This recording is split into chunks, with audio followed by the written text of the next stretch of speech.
Ni order 40k. 40k. Yang ni 10. 10. So hari ni aku nak terjah bahagian operation, bahagian packing. Kita nak tengok diorang packing apa hari ni. So ni semua order So jom kita tanya.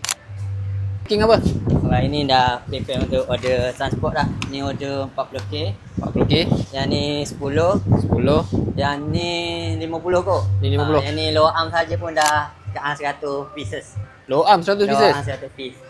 Ni baru sampai stok Absorber Beauty Azia dengan Beza baru sampai, panas-panas. So ini adalah postage yang beli online, so kita akan postage kan. Ni sikit je sebab selebihnya tadi dah gerak guna transport kita orang untuk ke parcel hub. Dekat sinilah kita orang akan packing dan kita orang akan distribute ke semua dealer Mr. Absorber seluruh Malaysia.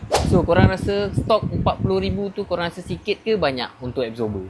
So apa lagi korang nak tahu pasal Mr. Absorber, cuba korang komen. Nanti aku akan tunjuk kat korang, aku review kat korang supaya korang faham dan korang tahu apa yang Mr. Absorber buat sebenarnya. So sebelum tu, jom follow akaun Mr. Absorber. Jom kita pandu kereta lama seperti baru. Ciao.